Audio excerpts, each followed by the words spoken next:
paparan pertama akan disampaikan oleh Bapak memaparkan mengenai edaran pimpinan pusat Muhammadiyah terkait dengan tuntunan Idul Fitri 1442 Hijriah. Ya, pada Prof. Haidar Nasir kami persilakan.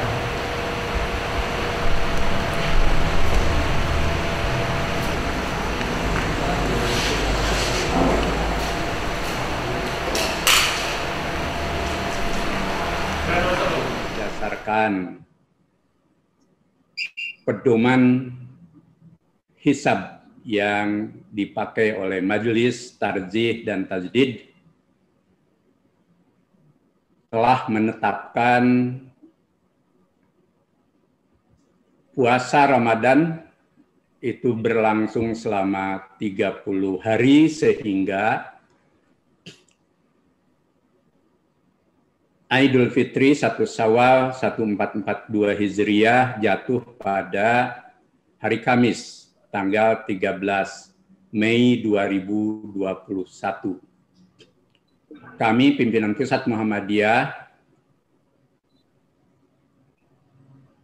menghimbau, mengajak untuk memanfaatkan waktu yang terbaik ini bagi kaum muslimin beribadah dengan sebaik-baiknya, khusyuk, dan mengakhiri Ramadan dengan buah takwa sebagaimana tujuan dari berpuasa. Karena itu tadi ada 7 poin yang disampaikan. Saya ingin memberikan highlight dalam konteks kehidupan keumatan dan kebangsaan pada saat ini. Yang pertama, bagi kaum muslimin dalam kehidupan keumatan dan kebangsaan,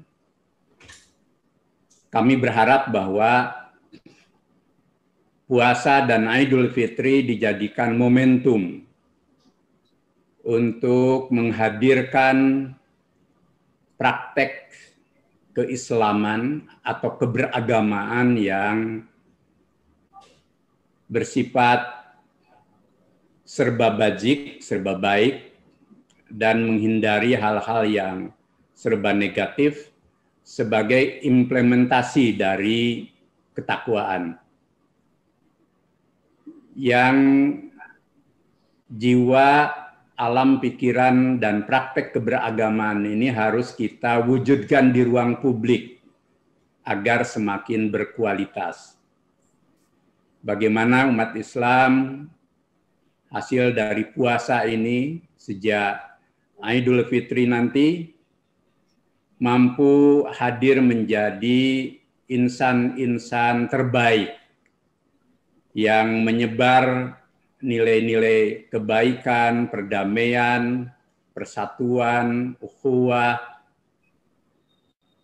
dan nilai-nilai keutamaan lain yang akan menjadi dasar dan sifat moralitas publik kita, sehingga agama dan keberagamaan kita itu mampu menjadi moralitas luhur dalam kehidupan keumatan dan kebangsaan.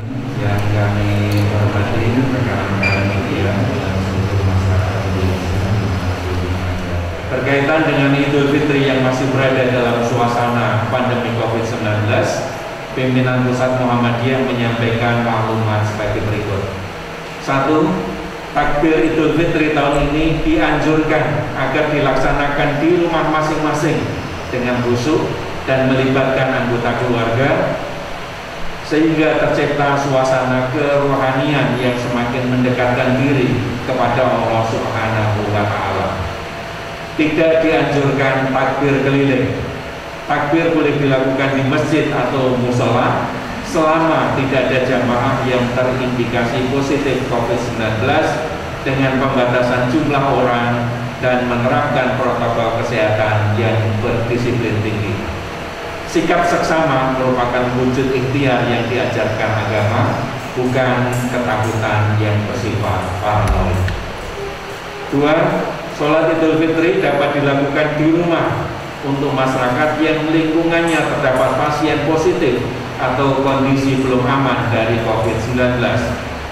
Jika tidak ada warga yang tertular virus corona atau kondisi setempat dipandang aman COVID-19, sholat Idul Fitri dapat dilaksanakan di lapangan kecil atau tempat terbuka di sekitar tempat tinggal dalam jumlah jamaah yang terbatas.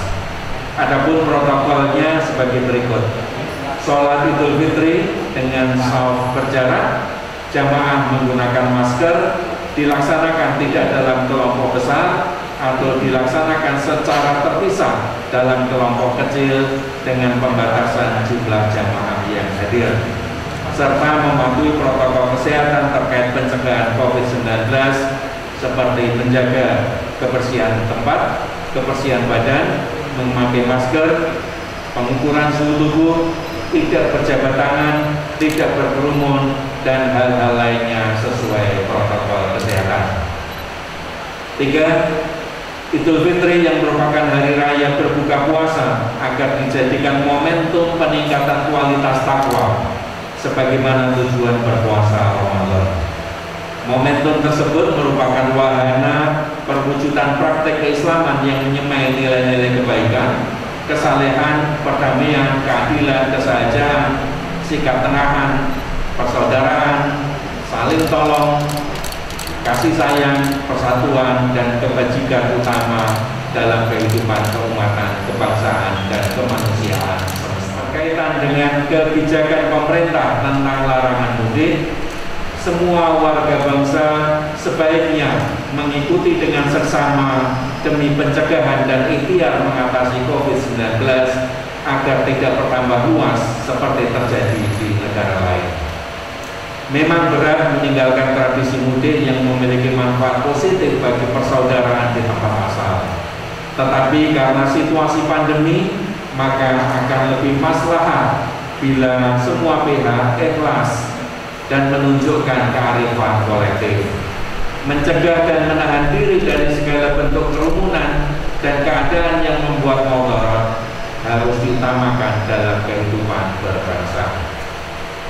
Bersamaan dengan itu, pemerintah diharapkan konsistensinya dalam membatasi aktivitas publik lainnya yang berpotensi terciptanya kerumunan.